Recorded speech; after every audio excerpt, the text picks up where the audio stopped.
Wow, wow, wow. Today I'm talking with Jason VanDevere's, who gave up the family business to chase his dreams. Stick around, folks, because this episode's a banger.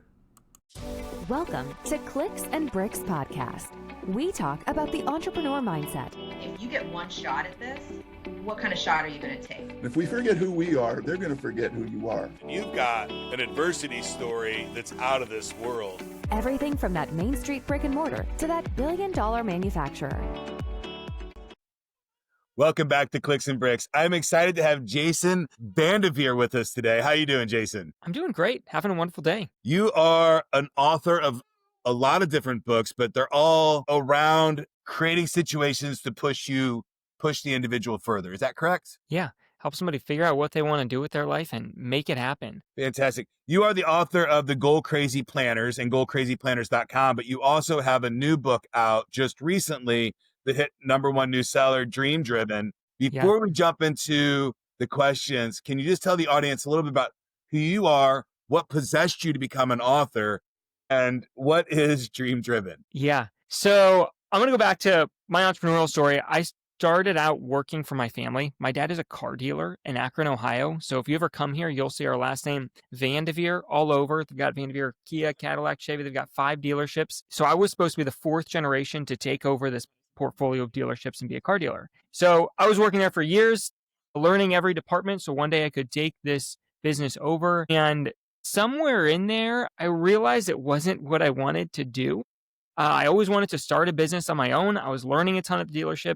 It aligned with my natural skill sets, but it just wasn't fun. So even though everyone told me it was a crazy idea, I decided to leave the family business, start from nothing, and launch a business called Goal Crazy, selling these planners that I designed that help somebody figure out their goals and accomplish them. So I quit my job. I spent 6 months interviewing successful people, doing focus groups, putting in the work to design this winning planner. I had no clue what would happen next, but then people started to love it. It eventually turned into workshops and courses and coaching programs, a podcast of my own.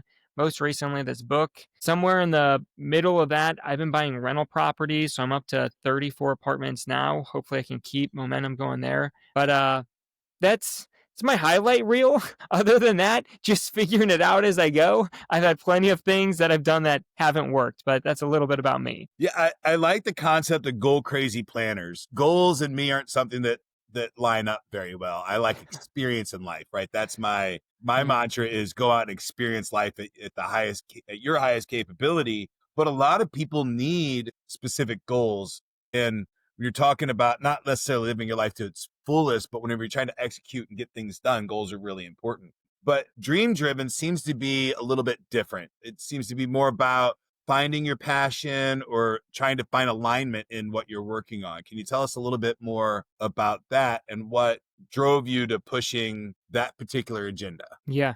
So you're right. Goal Crazy, it's more figuring out your goals, holding yourself accountable to accomplish them. It's a structured process, where Dream Driven is more geared specifically to somebody who wants to start a business, and it's going to help them find that perfect business idea. Kind of the Dream Driven concept here is I'm going to break like the method of how you're going to find your perfect business idea into 2 different approaches. And I discovered these from working with a bunch of different entrepreneurs, having them on my podcast. But I would say the most common route is people go down what I call the easy money route, where they go look for what business will be the easiest to start and make me the most amount of money, right? And if they can find one, that's great. The problem with it, though, is the foundation of this business is easy money.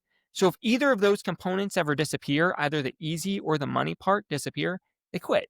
And I'll tell you, it's extremely likely to happen. You're a business owner yourself. You've talked with tons of them. Starting a business is hard. It's just hard. I don't think there's any way around it. And if the challenge is greater than the amount of desire you have to make it happen, you're going to quit and give up. So what I have found is the much better approach is to find the dream-driven approach, where you're really doing the deep work to figure out, what do you want to do with your life?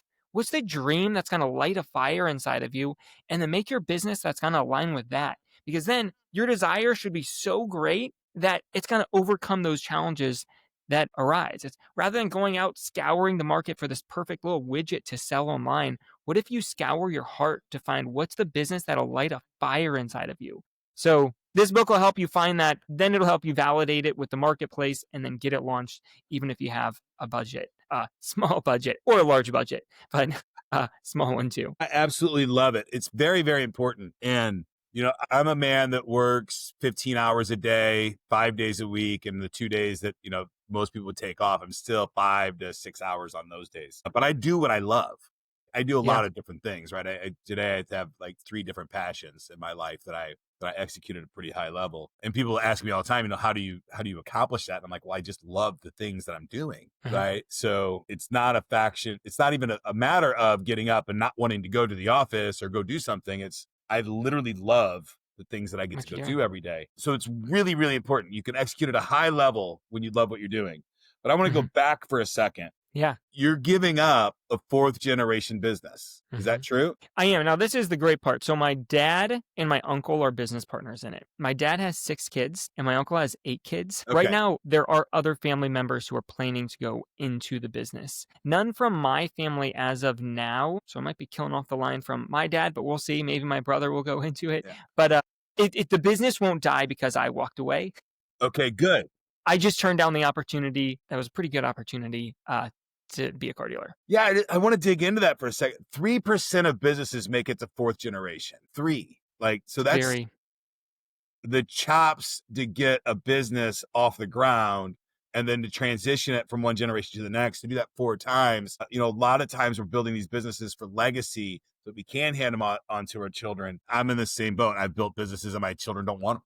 They just don't, Yeah. they're not interested. Right. And it would be bad for me to guilt them into taking the business and then working on something they didn't really truly enjoy their whole life. That would be horrible. So, I just want to talk about the emotional, did you feel a little guilt when you had to say, Dad, this is not what I want to do? Can you talk about that for a second? Yeah. So me and my dad have very similar personality types and maybe even skill sets that I've gotten from him. So the dealership aligned really well with my natural skill set, my personality. I was doing well there. But if you see my dad at the dealership, if you show up at one of the VanDevere's dealerships, you'll know if my dad is there because you'll hear him. He's loud, but he's so excited. And anyone who sees him at work, you'll see that guy's got the fire inside of him. He loves the work he's doing. And in a way, it was inspiring to see that because that's what I wanted, but I also knew I wasn't going to find it here at the dealership. But it made it harder when I wanted to tell him I'm going to leave because it's almost like, why wasn't I liking it, right? Like we're very similar personality type. It seemed like I just should. So it was a shock to him. It was a tough conversation. I was pretty terrified to have it with him and my uncle. It was just assumed that's what you're going to do. Your name is on the building. You're good at it. The business is growing. They need more VanDevere's to be working there. It was hard. I would say since I've left, he's been incredibly supportive, but it was a hard decision. Yeah, and I a hard can't. And conversation. a lot of people would look at you and say, Jason, what the hell, man? You're handed this, and I know that it's still not handed when you take over a generational business. Yeah, I but know it's an opportunity that's in front of you. Yeah. the perception is that it's handed to you, but it is still a lot of work, right? And, even my daughter's not taking over my business, but she's worked there since she was 8 years old, right? So she knows it in and out. She's put in the work. She would deserve it if she took it. How do you deal with I'm assuming that you have some other people in your life like, dude, you're an idiot. Why are you going to do this? You're going to go be an author and you could have been running these dealerships. What the hell, man? Yeah. So that's very true. I basically told only a few people that I was going to leave. I told my dad, my uncle, my direct managers, and some of the employees I told at VanDevere's that I was going to leave there. They were almost insulted, or it wasn't giving me the drive to do it. So it was like, I'm just going to stop telling people and I'm going to leave. And now since then, my relationship with the dealership has completely changed. I can show up there everyone's extremely supportive. But the idea of launching a planner too, one, I had no experience. I didn't even know what it was going to be called, the template. Like I had no clue what I was doing. They were giving me the proper advice by saying, Jason, it's a crazy idea. Like it was. Now planners are kind of a trendy thing for authors to be launching. But back then, people were saying, no, bad idea. Paper products are dying. You should launch an app. Don't launch a planner. But going back to the dream, like I had a fire inside of me and I just wanted to follow it and give it everything I had. There's this weird concept. I do a lot of studying into self-identity as a coach, boxing coach. I teach kids, having my own issues throughout life. Self-identity is very important to me. And I write about that quite a bit. For a long time, I didn't take the title entrepreneur. because I didn't like it. I wanted to be a business owner and stuff like that. And Gary Vee says, actually, no, I'm skipping stuff around. The part of being an entrepreneur is you take a significant risk, right? That's part of being an entrepreneur. And I've never felt like I've taken a risk. I've always felt like I did the work that I needed to do, regardless of what the outcome was. I didn't care. I mean, I need to eat, right? I got to put food on the table, but I'm pretty confident that I'll figure that out regardless of what happens in business. I've always felt like I didn't have any choice to do the things that I did because what I wanted to do didn't exist. Yeah. And is that similar with the planner? Like, what drove you to, like, how did you land on planner? Yeah. Planner got me excited. And kind of going back to what you said, like when I was working at the dealership, if a customer came in who owned their own business, it was so exciting to hear about. And I could just feel like that's what I wanted to be doing. In a way, if people asked me, going back to the identity thing, if people asked me what I did for a living when I was working at the dealership, I was almost not embarrassed, but I was not proud to say I worked at the dealership, even though it's a very respectable dealership. They have a great reputation in our area, and it was assumed that's what I would be doing. But to myself, what I was admitting to somebody is I gave up on my dream and I went for what was easy. Not that it's easy, or my cousins who have gone into it, they're working their butt off. What landed me on planner? So when I was going through these different departments at the dealership, my dad wanted me to work in about 6 months, maybe even a couple years in each department so I could learn the whole business. And in a way, I wanted to prove myself to those employees, because if I was going to be their boss one day, I wanted to show them I'm willing to put in this work. You are experiencing some departments pay better than others. You're put in these people's shoes for a little while. So I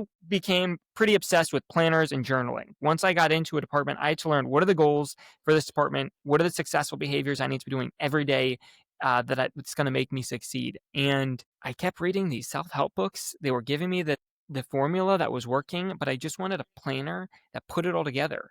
And I bought dozens, and they all had the right keywords. They said they were going to do what I wanted, but they didn't. And I just wanted this system where if I could put my goals into this system and follow the process, I would reach my goals. And I feel like I've nailed that. I have a biased opinion, but I put in the work to interview successful people, host these focus groups. Like I put in the work to really nail a design that I'm proud of that's working. Fantastic. So this is a collaboration effort of a lot of entrepreneurs that you've talked to and put all those things together. After talking with you for just a little bit of time, I totally see the path of the struggle with entrepreneurship that is created by somebody else versus creating your own path. And, I think that is that itch that we have to create something as humans on our planet. Creation is, I think, one of the greatest joys in my life that I've ever, like, to be able to create something out of nothing is profound, and it makes you feel really good. You're right. I could see people, almost being like, what are you doing, Jason? Like, you're so silly for doing this path. And what gives you a lot of people are scared to begin with when they're starting their business. It's terrifying. They're afraid of failure. They're afraid of all kinds of stuff. And I think a lot of people are just afraid to start talking about it because they feel like if they start talking about it and they don't end up with the right rich and famous, that they're going to be a failure. No, you had more to lose than most people at that particular stage when you were making that decision. What gave you the confidence to move forward, knowing that you walk away? Are you closing that door with the dealership and saying, hey, this is it, I'm moving forward?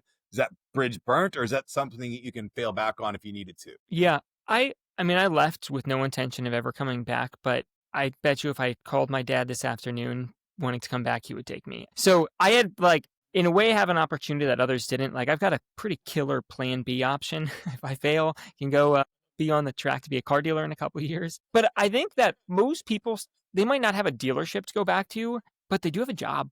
I could go out and fail and I could go get a job. I don't think the marketplace is going to dissolve away. I was young. I already bought one rental property, had 4 units in it, and I lived in one, and I could live there. I was making $900 a month plus living there for free, which isn't much, but I was 23 years old, no kids, no wife. I could live. So it was kind of this opportunity where I'd saved up a few grand, a little bit of money, and was like, I can live here. I can put in the work. I'm just going to go for it. And this didn't happen till after I left my job and started interviewing entrepreneurs. This word crazy kept coming up. The entrepreneurs I met, they kept saying how other people told them it was crazy ideas. I feel like I would describe these entrepreneurs to other people as, oh, this guy was crazy. He did this big wild thing. And I knew at that point, it's like I needed that name crazy to be in the title of my planner because I was called crazy. I saw they were all called crazy. And the reality is sometimes you just got to embrace like, this is a crazy idea, but I would love to do it anyways. And you got to take the plunge at some point. It's going to feel crazy. I'm sure people call me crazy too, but I'm so delusional, I don't hear it. Yeah. Yep. Don't even hear it. Like, yeah, whatever. I'm doing my own thing and I'll stay on my path. I can see that the path though so clearly. I want to talk about, you said you had a great plan B, but not really, right? And it's heartbreaking to me to think that most of America is working jobs that are unfulfilling and that they're going through this daily grind, right? I remember a commercial when I was a kid, got to make the donuts, right? The Dunkin' Donuts guy walking in every single morning, grumpy and just kind of, you know, got to do the job and just so I could pay my rent and maybe live for the weekends. And I hate that mentality. Can you talk a little about that? Like the nagging, like, man, like what, it would be horrible to go back. Like it would probably destroy you to go back to the dealership now, but you still say that's a good plan B. Why is that not a good plan B? Yeah, I wouldn't be fulfilled going back there. And I think that's a good distinction. Like it would be a good way to earn money and get a job to pay the bills. Now I have a wife and kids, and my wife, she doesn't have any income stream. She just is with our kids. And I would say like hopefully I'm never put there, but if my businesses started to tank, I would go get a job. And probably at the top of my list would be the dealership. I don't know if I would choose to go down the route to be the car dealer because I don't even know if that's fair to my family. I'd rather my other cousins who love it to really be able to have their hands around it. But yeah, I think going to your question, it would just be to pay the bills. It wouldn't be as like my career now is just this entrepreneurship is this journey inside of yourself. Maybe you've experienced that. Like I've experienced it since I've left, figuring out what do I want to do? What are the limiting beliefs holding me back? I was not having that when I was in a job that I didn't enjoy. So it would be the plan B in the sense that it could pay the bills, but it would not be a plan B as far as being the best use of my talents or my time in life. Yeah. I think for entrepreneurship, having a plan B somewhere way deep in the back of your head is okay. Like I'm always like, well, I could always just Uber to eat, right? And I can live in anywhere. Doesn't matter to me where I sleep, right? So, but I also think that if you had that fail back, and I've had it in my life, that you wouldn't be there long. No. And I've never viewed it as a serious plan B. Like I went the first 2 years of when I started my planner business, I was either losing money or just barely getting by. And it was way harder than I thought. I thought I would be rich overnight, but I wasn't. And it was looking back, it's the best thing that ever happened to me. I needed that maturity from that struggle. Don't want to go through it again, but I needed it. But I think that's going back to like, you need the dream inside of you, because if I was only in it for the money, I would have earned a lot more money just calling my dad and getting a job again. But that's not there was a fire inside of me that wanted to figure it out. I know it's challenging. Can you elaborate on that fire inside you? What's that for the person out there that's thinking, man, I've got this feeling inside me. I don't know what it is. How can we help them narrow that down? Yeah. So a couple things. I think for me, entrepreneurship is freedom. It's freedom of what I want to do with my life. It's freedom of my time. It's freedom from my family. It's just this freedom. I think the other thing is once the planner started to come together and I saw results from other people, it was one thing if it works really good for me. But when you have these other people that they were leaving me 5-star reviews saying it changed their life, they started a business that lost 55 pounds or something, that also fuels you. And maybe I lost money on each of those planner sales, but it was like, I knew I needed to figure this out because then I wouldn't be serving my duty to these people who I genuinely believed needed this planner and it was helping them. So yeah, that started to turn the small fire into a raging fire once I got going. I want to talk about this because I can feel it in you and I've had the experience. You're losing money, right? All your friends and family they might not be telling you to your face you're crazy, but they're definitely whispering it in the back rooms. And you get a message from somebody that they used your tool and it changed their life. Knowing that you're losing money and everything else, it feels pretty grim. How do you use that to get you to keep moving forward? Yeah, it just fed your soul. I feel like there were these certain people that I was almost terrified of them finding out what I was doing. Because they would think like, oh, Jason, he's not smart enough to write a planner or to be telling somebody how to live their life. I was, afraid of what they would think of my decision to leave. But it was interesting. There was like 3 people that I was super worried of knowing their opinion. And as I slowly have run into them throughout my life, all 3 of them, they came to me and said, like, either they used my planner or just seeing what I was doing. They're like, hey, I saw what you did with your business. I've wanted to do something similar. And they start asking for my advice and my opinion on things. And it was like, boom, just this belief blown, like, wow, these are the people I thought would be like, you idiot, what are you thinking? But they were coming like, I want to. So I don't know if that's the experience you've had, or I can't guarantee that's what others going to have, but it was so freeing for me. And that fed me in a whole nother way. Cause it's like, I'm not just doing this for me. I feel like I also had this fire that I wanted to prove to other people. You didn't need to come from a successful family to go be rich, to go be successful. Because so many of my friends growing up are always like, oh, Jason, well, you're going to be successful because you're a VanDevere's. But like they just kind of discredit, they're never going to have the life they wanted. And it bothered me. And it's like, look, I had the golden ticket and I threw it away, walked away with no money. And I went and made something to, one, prove to myself that I could do it and I wanted to do it. But I want somebody else to be able to see, okay, you don't need to have a dad who's a car dealer to be successful. All you need is, whether you want to call it the courage or the craziness, but you got to have something, the courage to pursue what you want to do with your life. I love it. You're absolutely right. So you're admittingly handicapping yourself intentionally to prove the point. Yeah. That was like a bonus. I wanted to prove it, but I would not have, if I had any passion for the dealership, I would never have left that opportunity just to prove that to somebody else. Okay. So it's really about, it comes back to what I want to do and that satisfaction.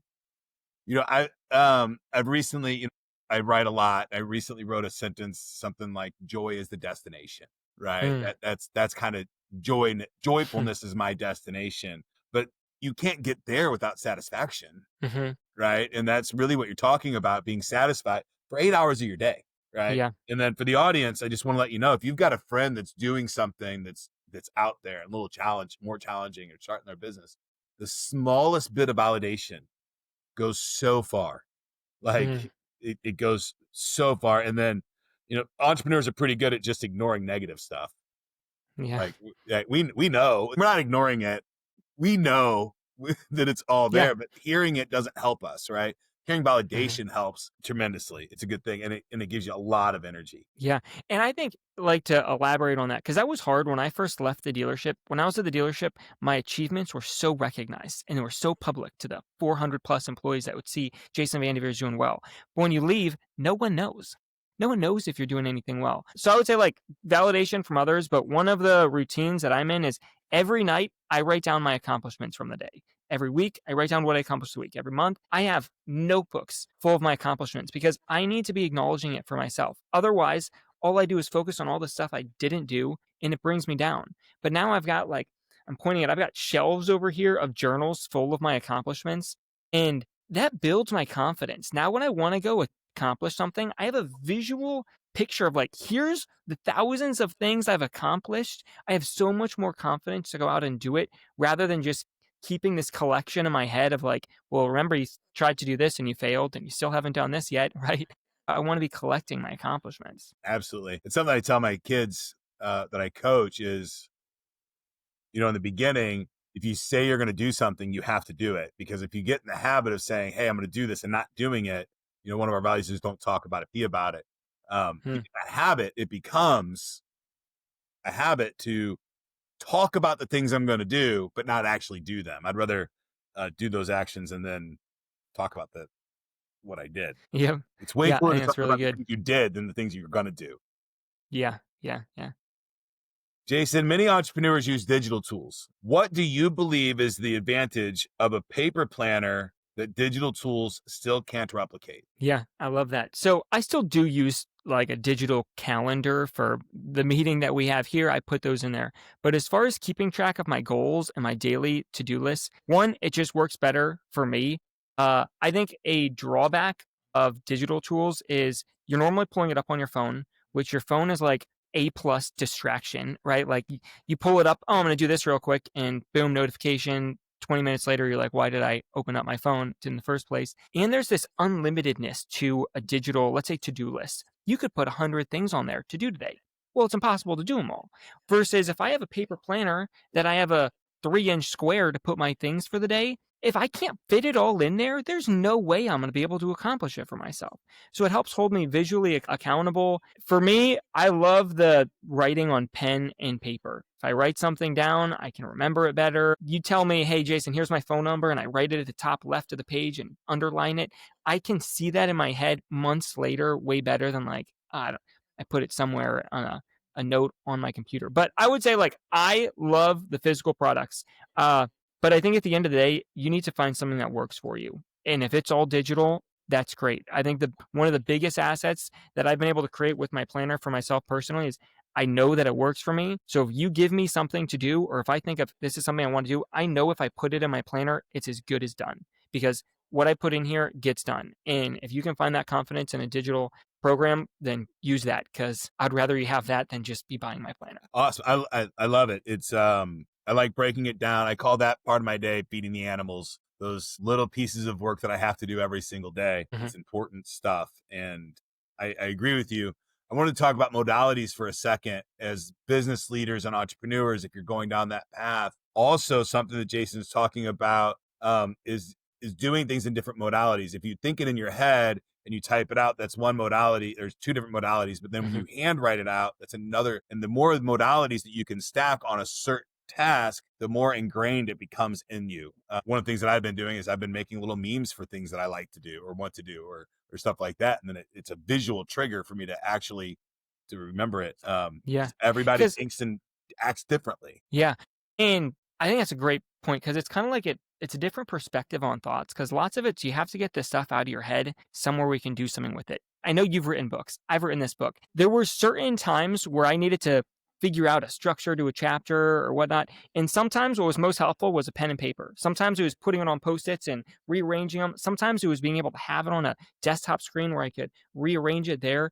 But it was, if I got stuck in one, I would switch to another. Sometimes I was recording my voice, saying it out loud, but it was like, I didn't want to stop the process. Like, I just got to keep putting in the action. I dried up of trying to take this angle. I'm going to try a different one, and something would unclick and I could get progress again. I don't know if you found something similar when you're writing. Absolutely. When I'm writing, and I write every day, I post at least 2 articles a week. And when I'm writing, I write my day, right? And I have a voice recording going. I have 2 or 3 voice recordings going. I have a Google Doc going that's recording my voice. And I'm at the whiteboard, sometimes drawing. Nobody can understand what I'm drawing, but in my head, it helps me get these little squares and the visuals out of my head. When I do it that way, this full immersive, different modalities, my product comes out so much better. It just does, because I can execute different parts of my brain in different ways. It's really fun. Yeah, it's good. Jason, designing a planner is one thing. Creating behavior change and traction is another. How do you ensure users actually use the planner daily versus it becoming shelfware? Yeah. So I'm going to give you 2 things here. One, some people do join. I have this paid accountability group where every Monday morning for 30 minutes, we plan out our entire week together. And I guide everybody through it. I'll put little timers up there saying, hey, for the next minute, identify these type of activities. For the next 2 minutes, put them here in your planner. But they'll leave with their whole entire week completely time blocked out. So that's been an asset for a lot of people. But the planner has, if they just never open it up, then it's not going to do them any good. I do send them all these emails after they buy it. One of the fears people have is they're like, I don't want to mess it up. It's too pretty. So I have these emails that go out, like, grab a page, tear it out, or like do something, break it in so that's not going to hold you back. But one of the big things that separates my planner is this accountability tool that I call a scorecard, which whenever you set a goal, it's kind of like your successful behaviors lead to your successes, right? Or your unsuccessful behaviors lead to your failures. So when you set a goal, you need to figure out what are the successful behaviors you need to be doing every single day that's going to guarantee you accomplish that goal, right? Very logical. So I guide them through this process, and I have them identify for each goal the successful behaviors they need to do, and then they make a scorecard of what would their ideal day look like, including these successful behaviors. And this becomes their bookmark for their planner. And every night, I'm going to show this here. If you're listening, I'll try and explain it as best as I can. But since it's your bookmark, it correlates to these little check boxes on the side of each daily page where they go through, they have 10 of these successful behaviors. Number 1, did I do that? Check. Yes. 2, did I do that? No. 3, yes. And you give yourself a grade. And it's a really easy way to hold yourself accountable because I know if I do these 10 things every day, I'm going to reach my goals, right? My successful behaviors lead to my successes. So all I need to do is make sure I do them every single day. And that's been a really powerful accountability tool. And you don't need a fancy planner to do it. You can grab a note card and plan out your ideal day. A lot of times people think living your ideal life is impossible. It's not. Plan out what your ideal day is and see how close you can get to it every single day. And that's what that tool does. Sounds a lot like manifestation. In a way, yeah, you're clarifying it and you're holding yourself accountable. You're reviewing every single day. Did I do it? Didn't I do it? That's what it is, folks. Set the plan. What do you got? What activities you have to do to get to that goal and do them. I wanted to go back. You said people write you and said it's too pretty to mess up. And you said rip a page out of it. I remember I grew up pretty rough and tumble. And I remember I was probably 8 or 9 years old and I was walking out of a motorcycle shop with one of my brothers, and he had just bought a new helmet for his motorcycle. And we walked out, and the first thing he did was dropped it on the floor, dropped it on the concrete and gave it a little scuff. And I was like, what are you doing? And he's like, I'm going to wreck it at some point. So I'd rather be the man in charge of putting the first ding in it than it happened accidentally and being upset with somebody else. And that kind of stuck with me for my whole life. Like if you notice, I kind of drive pickup trucks that are a little dinged up and banged up. I like that, that provenance of living, right? Yeah. Instead of you don't have to worry about pristine keeping it perfect. And everything. yeah, it's good. Yeah, it's really cool. I want to we talked about goals, and I want to talk about setting goals. How do you help inside of this ecosystem? Do you help people set good goals? What are good goals? Yeah. And I'll tell you where I'm coming from. I've had some goals in my life that did not serve me well. When I was young, I'm like, oh, if I can get to $1,000 a week, I'll be set, Happy. right? $52,000 a year. And then I got there and I went stagnant for a long time. Then I changed it to 100,000 a year and then 1 million a year. And then, these keep going up. And what I found is that I've been setting goals way too low for myself, getting to them, plateauing them, and then finding a place of dissatisfaction. So how do you set good goals that are achievable, but still high enough that keep you satisfied? Yeah.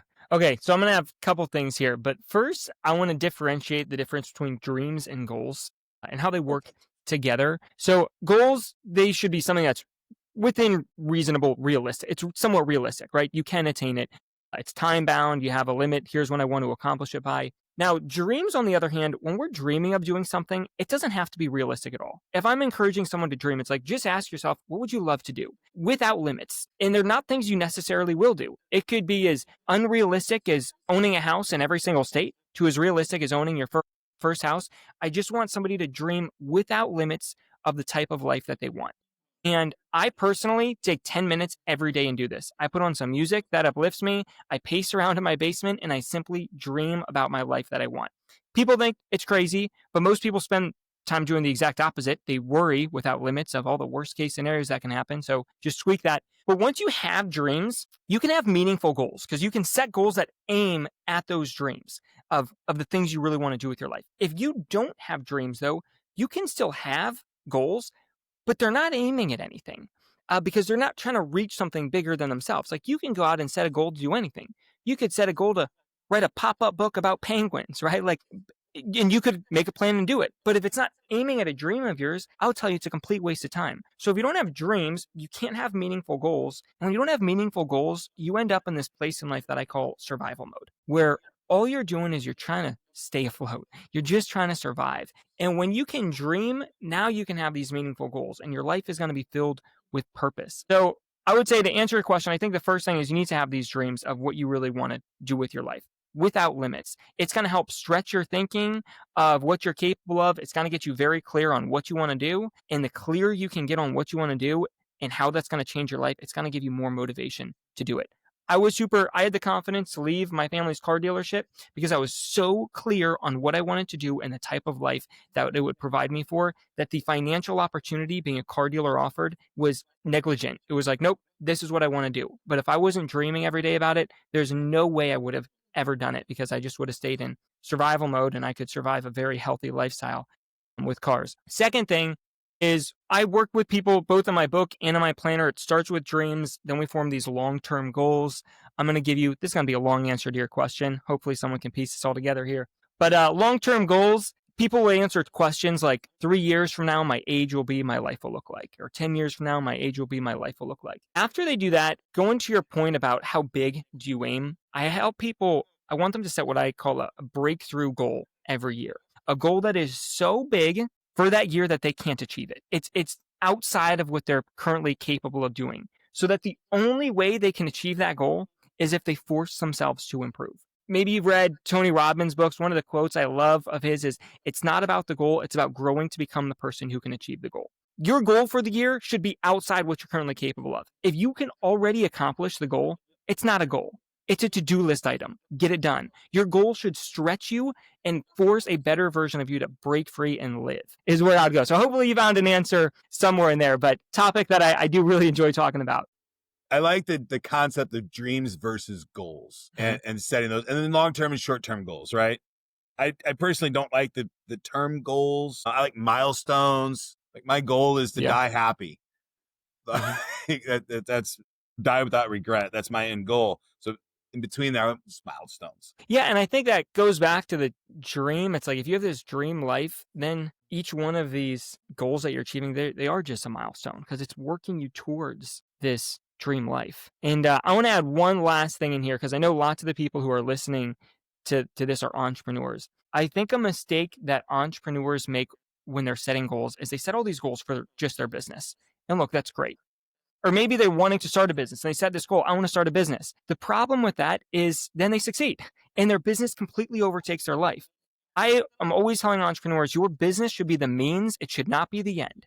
Your business should be the means, not the end. The end is, what's the lifestyle that you want? We need to get really clear on what's the lifestyle you want, how many hours you want to be working, what type of money do you want to have, what freedoms do you want this to provide. Once you have that clear lifestyle, then we can make the business that'll be the means to create it. But if you flip-flop those, you will see your work will completely overtake your life.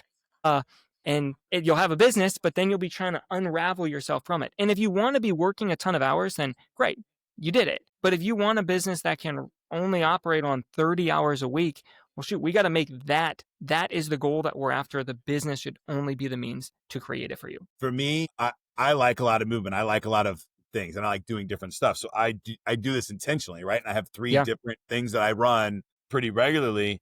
I can take any one of those away at any time if I need to for myself. But I don't want to go down that path. What have been the biggest design or product mistakes you made early on in your planner business that taught you something you still apply today? Yeah, super great. So I mentioned how I left my job and I spent these months interviewing successful people. And one of the mentors I was with, he told me, Jason, you need to host a focus group. Give people your designs and get feedback on it. And I thought, whatever, that's a silly idea. But out of respect to this person, I did it. And I thought the design would be perfect. I thought everyone would just be like giving me fist pounds, like, Jason, you did it. So I got together. It was just friends, family, invited 6 people over, handed them out designs. It was supposed to take an hour. It took over 3 hours. We didn't even make it through the whole design. And it was the most painful process. People were telling me, this doesn't make sense. I'm confused here. This is too much writing. This is repetitive. It was embarrassing. Like, I left that thinking, what have I done? I left my job. I've spent months doing this. But then it was so clear, like, well, here's the things I need to change and my design will be better. So I ended up hosting 7 of those focus groups. And I would say if I didn't do that, every time it was with different people, just getting more and more feedback until the last 2 of them, it was really smooth. People, maybe it was like typos, but as a whole, it was like, it was working. They were trying it out. They were getting results. But if I didn't do that, my business would have absolutely failed. I think a mistake that you can make is you could launch the product and wait to get the feedback in the form of reviews. But at that point, if you didn't have a good product, you have blown your chances of really keeping that relationship with your customer. So you need to find a way to validate your idea up front. In my book, I break down 4 ways. One of them is focus groups. You need to validate that this is a winning product or service before you launch. Otherwise, you're going to find out after. So now I've done that with everything I've launched. I had 42 beta readers read my book and give me chapter by chapter feedback before it was halfway through the editing process. So before I launched it, if I'm going to launch a course, I get feedback on it, or I try and pre-sell it. but you need to do something to validate your product. Pre-sales is huge. I had on Reclaim Sobriety, I had my 100 copies out before it ever went on sale, and got that feedback back from those users, which I think is a good number to have. 100 copies of your book where they've given you feedback, which means you got to give like 1,000 of them away, right? Yeah. to get 100 people to tell you what they thought. And going on with that, what role does community play in the planner and dream-driven business authorship, just as a whole, and how have you built and leveraged that community? Yeah. So for the users, they can tap in other people using the planner, which are lots of business owners, and we can learn from each other, especially that accountability group. You meet other like-minded people who are somewhere at a similar phase of their business as you. Very powerful. For me, having a community, I think a mistake I made with my e-commerce business is I didn't view the community as an asset. For years, I thought like, I'm going to make money on e-commerce and I'm going to invest it in real estate. And I thought only real estate's the asset. E-commerce is going to make me money. But that community and an audience is an asset. That was a complete mistake of mine. I'm sure you see with your podcast, having like now for my e-commerce business, the biggest asset I have is my audience of 10,000 people on an email list. I launched a book within 24 hours. It was #1 ranked book on Amazon in all of the categories. I listed it on in 2 countries. Like it's because I have a list of people, right? That is the asset. You can advertise to them. You can sell them things. The asset is not the content in the book. It's not the planner. They're really good. And then that's what keeps them the community. But yeah, if you're starting your business, avoid that mistake. That is your asset. Take care of your customers. It is huge. And I'll tell you, I've got a bunch of different audiences, I guess you could say, or communities. I'm way better at doing it in person with tangibles than I am online by far. I agree with that. I tend to get lost in the weeds of the massiveness that I can get online, and I lose the individuality then. It's something I'm working on in business, but I'll get there. Oh, I'm like you. I would prefer like even a Zoom call, but like email, social media relationships. Email I enjoy more. Social media is a very forced thing for me. Yeah, I like But it. I like social media, but connecting through social media has been challenging for me. I even get frustrated now when I meet with a client and I give them my calendar. If they choose phone call over Zoom, I'm like, oh, I kind of wanted to see you and get that those reactions. Even if it's a 10-minute Zoom, I think it's just so much better than a phone call, and you learn so much more about each other. And I think the relationships just build better that way. Yeah. Oh, I agree. Jason, looking ahead, what's one bold move or innovation you're planning in the next year that people might be surprised about? And I want to start adding hosting my own conferences to what I can offer to people. I've gone to a bunch of conferences. I go to at least one conference a year. I love them, learn a ton from them, but I would like to start hosting my own. So that'll be one of the next things to tackle on my horizon after I get over the hump here with my book. I'm going to give you a suggestion. I love it. And I don't recommend expos very often, but my favorite expo is Podfest in Orlando. Every year, it's in January this year. I've signed up to be a speaker. If I get it, then I'll be there. But Chris is the founder. I've interviewed him on Clicks and Bricks before, and he does a phenomenal job. It's hands down the best expo that I go to that I've ever been to. Okay. It's phenomenal. Oh, wonderful. Yeah. The way he creates his breakouts and really encourages collaboration with the community is bar none, hands down the best that I've seen. Okay. And maybe I'm cutting I would love this up a little bit because I want to speak. Yeah. Yep. All right, Jason, we're wrapping up to the end of the show, and I'm going to ask you a question straight out of the Diary of the CEO conversation cards. Are you ready? I'm ready. I can't read this one. I can't read the writing. This one is from Maria Forleo. Maria Forleo. What was the most valuable lesson you've learned in the last year and why? Within the last year. So I think this is a lesson that it's gotten more and more clear to me. But I had a mentor who told me once, he said, Jason, the shortest distance between 2 points is a straight line, right? So whenever you want to accomplish something, the easiest way to do it is find someone who's already done it and ask them how they did it. Boom. There's your straight line. And now that is my first step whenever I want to accomplish something. I need to find someone who's already done it and ask them how they do it. I'll cold call people. I will but I'll take very far means to try and get in touch with these people because I know they have the answers that I want. For example, my book, I spent so many time getting in touch with a bunch of authors who had done successful things with their books because I want to learn from them. Otherwise, I'm going to mess up somewhere along the way. Fantastic. I like that a lot. My lesson this year, and it's hard learned, and it's a lesson that I've been told probably hundreds of thousands of times throughout my life, and I didn't understand how to do it, was to slow down, to let the world catch up, and you get a lot more productivity if you can slow down for just a little bit and let things come to you instead of this constant pushing. I really like to push. It's what, I'm a forward moving guy. So sometimes taking a step back, not even stepping back, just slowing down, new things can come from that emptiness that you can create. And it's a really profound way to change. And honestly, Could you share maybe like an example of a way you've done that? So meditation has been huge for me. Yeah. Yeah. But I don't think that I've really come to this conclusion. I started doing, my new book is called Cox Out. My last name's Cox. And it's all about the different personas that we use throughout our life to adapt to our different environments. We call them masks and things like that. My journalist approach to this is I started doing stand-up comedy and going through that process. So I've been a writer for a long time, but I've never executed on stage. I've done entertainment plays and things like that, but I've never executed my own content to the world. So learning how to slow that down and appreciate this very small nuances that I've been in IT for so long, I can do like pretty major things with like at the stroke of a wand, right? But in this particular scenario, I had to really slow things down and analyze every single word that I say, when I say it, how I say it, the pacing, and all those things have taught me. I had to slow down to get anywhere with that particular process. Yeah, that's really good. Kind of like you got to slow down and be a beginner again Yes, in that area. Yeah. Absolutely. So strip it all the way back to the beginning and slow it down and go through it, which was a problem I've had in school my whole life. In college, sometimes I know more about in IT specifically. I know more than all the teachers and professors. Like, well, why am I sitting in this class? This is just a waste of my time and energy.